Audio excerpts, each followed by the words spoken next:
कभी आपने सोचा है कुछ लोग विदेश जाकर बिजनेस करते हैं और करोड़ों कमा लेते हैं, लेकिन वही प्रोडक्ट अगर कोई भारत में बेचने की कोशिश करे तो उसे मुश्किल से कुछ हजार का मुनाफा होता है। वही चीज, वही मेहनत, वही गुणवत्ता, फिर भी फर्क इतना ज्यादा क्यों? जवाब है नेटवर्क की ताकत और ब्रांड की पहचान। यही वो विरोधाभास है जिसे आज की कहानी शुरू होती है, क्योंकि आज हम उस मोड़ पर है जहां आपका कारोबार भारत से विदेश भेजना नहीं बल्कि विदेश में अपना नाम बनाना सीखने जा रहा है। सोचिए, अगर आपने अपने शहर में सालों तक मेहनत की, ग्राहकों का भरोसा जीता, अपने प्रोडक्ट की पहचान बनाई, तो अब वक्त है उस पहचान को सीमाओं के पार पहुंचाने का। और यही होता है ग्लोबल नेटवर्क बिल्डिंग का असली अर्थ। कई लोग सोचते हैं कि विदेश में जाकर कारोबार शुरू करने के लिए अरबों की पूंजी चाहिए, जबकि हकीकत यह है कि आज डिजिटल दुनिया ने सब कुछ आसान बना दिया है।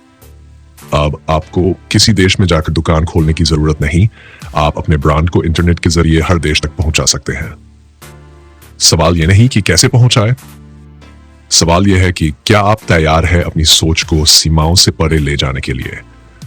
अब जरा कल्पना कीजिए, आपका प्रोडक्ट जो अभी तक सिर्फ आपके शहर की मंडी में बिकता था, वही प्रोडक्ट दुबई, लंदन, सिंगापुर या न्यूयॉर्क की शेल्फ पर रखा हो। सामने कोई विदेशी ग्राहक उसे मेड इन इंडिया और ये ब्रांड अच्छा है। क्या एहसास होगा आपको? नीचे कमेंट में लिखिए। अगर ऐसा सच में हो जाए तो आप सबसे पहले किसे फोन लगाएंगे? अब बात करते हैं उस पहले कदम की, विदेश में भरोसा बनाना। ये काम किसी विज्ञापन से नहीं होता बल्कि भरोसे से शुरू होता है। जब कोई विदेशी ग्राहक देखता है कि आप हर बार समय पर डिलीवरी करते हैं, आपके प्रोडक्ट की क्वालिटी एक जैसी रहती है और आपकी बातों में ईमानदारी है, तो धीरे धीरे वो आपको अपने विश्वसनीय सप्लायर की लिस्ट में शामिल कर लेता है। यही वो पल होता है जब आप ग्लोबल नेटवर्क की पहली एंट्री रखते हैं। लेकिन सिर्फ भरोसे से बात पूरी नहीं होती, असली फर्क पड़ता है प्रोफेशनल अप्रोच से।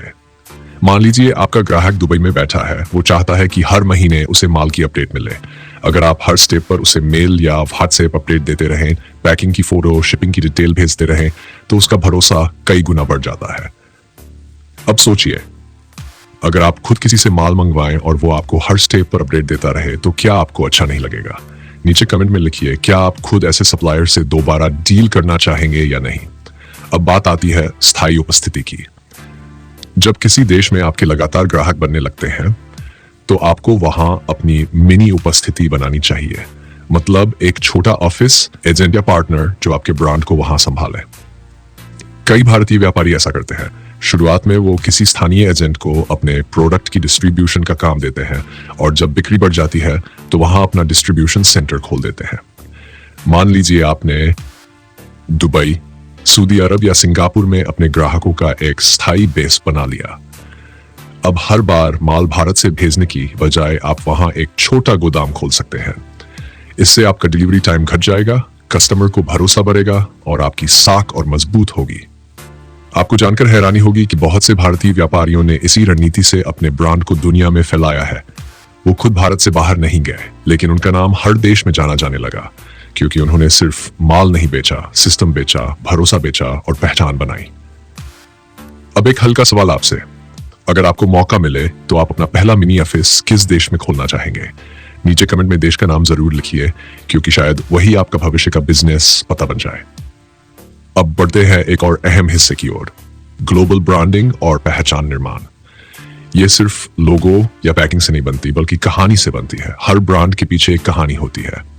कहां से शुरू हुआ, किन मुश्किलों से गुजरा और किस सपने के लिए बना। जब आप वो कहानी अपने ग्राहकों तक पहुंचाते हैं, तो वो सिर्फ प्रोडक्ट नहीं खरीदते, वो आपकी यात्रा से जुड़ते हैं। यही वजह है कि विदेशी ब्रांड्स अपनी कहानी को इतना महत्व देते हैं, और अब भारतीय ब्रांड भी कर सकते हैं, अपनी सच्ची मेहनत की कहानी को दुनिया तक पहुंचाकर। मान लीजिए आपका ब्रांड छोटे किसानों से कच्चा माल लेता है और उन्हें रोजगार देता है। अगर आप यह कहानी अपनी वेबसाइट या पैकिंग पर विदेशी ग्राहक उससे से जुड़ जाता है, क्योंकि आज के दौर में ग्राहक सिर्फ प्रोडक्ट नहीं, मूल्य खरीदते हैं। अब सोचिए, अगर आपके ब्रांड की कहानी किसी विदेशी न्यूज वेबसाइट पर छप जाए, तो आपका नाम कितना तेजी से फैलेगा। यही असली पब्लिसिटी होती है, बिना किसी विज्ञापन के भरोसे से पैदा हुई। अब एक दिलचस्प सवाल आपसे, अगर आपको अपने ब्रांड की कहानी 3 शब्दों में बतानी हो, तो वो क्या होंगे? नीचे कमेंट में लिखिए। मैं देखना चाहता हूं कि आपके दिल में अपने ब्रांड के लिए कितनी लगन है। अब बात करते हैं ग्लोबल मार्केट में अलग दिखने की। याद रखिए, जब आप किसी विदेशी बाजार में जाते हैं तो वहां पहले से सैकड़ों ब्रांड मौजूद होते हैं। ऐसे में जरूरी है कि आपका प्रोडक्ट किसी न किसी यूनिक पॉइंट से दूसरों से अलग दिखे।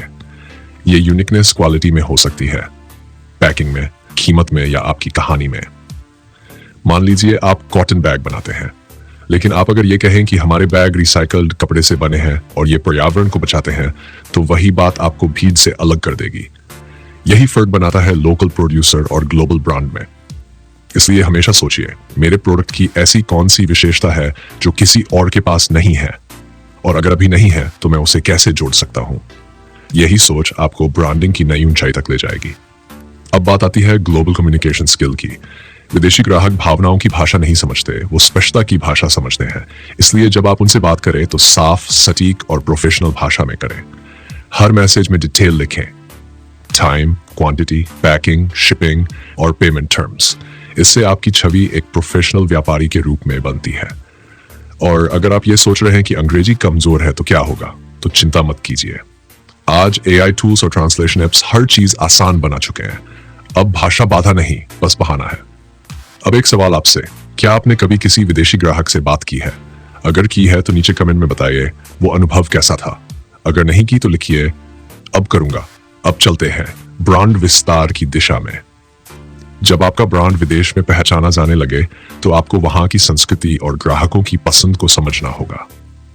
मान लीजिए आप सिंगापुर में काम कर रहे हैं। वहां के लोग मिनिमल डिजाइन पसंद करते हैं, जबकि यूरोप में पैकिंग पर कहानियां और डिजाइन पसंद की जाती है। इसलिए हर देश के हिसाब से अपनी मार्केटिंग स्ट्रेटेजी बदलना जरूरी होता है। यही चीज बड़ी कंपनियां करती हैं, और यही चीज छोटे व्यापारी भी कर सकते हैं अगर वो समझदारी से काम करें। अब सोचिए, अगर आप अपने ब्रांड को इस तरह ढाल लें कि हर देश में वो स्थानीय लोगों को पसंद आने लगे, तो आपकी बिक्री कितनी तेजी से बढ़ेगी। अब चलते हैं ग्लोबल इवेंट्स और ट्रेड फेयर की ओर। जब आप किसी अंतर्राष्ट्रीय फेयर में हिस्सा लेते हैं तो वहां सैकड़ों खरीदार, निवेशक और एजेंट्स से मुलाकात होती है। ये वो जगह होती है जहां आपका ब्रांड सीधे दुनिया के सामने आता है। भारत से हर साल हजारों व्यापारी दुबई, जर्मनी, चीन और अमेरिका के ट्रेड शो में हिस्सा लेते हैं और वहीं से बड़े ऑर्डर लेकर लौटते हैं। अगर आप सच में अपने ब्रांड को दुनिया में फैलाना चाहते हैं तो साल में एक बार किसी अंतर्राष्ट्रीय फेयर में जरूर जाएं। अब सोचिए, अगर आपकी कंपनी का स्टॉल किसी विदेशी ट्रेड शो में लगा हो और लोग आपके प्रोडक्ट की तारीफ कर रहे हो, तो क्या एहसास होगा? नीचे कमेंट में बताइए आप कौन से देश के ट्रेड फेयर में सबसे पहले जाना चाहेंगे। लेकिन याद रखिए, यह रास्ता आसान नहीं है। इसमें धैर्य चाहिए, निरंतरता चाहिए और सीखते रहने की भावना चाहिए, क्योंकि ग्लोबल नेटवर्क एक दिन में नहीं बनता। ये रिश्तों और भरोसे से तैयार होता है। और यही हमें लेकर जाता है अगले भाग की ओर, क्योंकि 8वें भाग के बाद अब कहानी अपने सबसे दिलचस्प मोड़ पर पहुंची है। अब सवाल यह है, जब आपका ब्रांड विदेश में स्थापित हो जाए तो अगला कदम क्या होगा? क्या आपको सिर्फ एक्सपोर्ट करते रहना चाहिए या किसी देश में अपनी मैन्युफैक्चरिंग यूनिट भी शुरू करनी चाहिए? यही है 9वें भाग का विषय, विदेश में फैक्ट्री लगाना और ब्रांड को वहां से चलाना। यानी अब आप सिर्फ भारत से नहीं बल्कि विदेशी जमीन से भी कमाई करेंगे।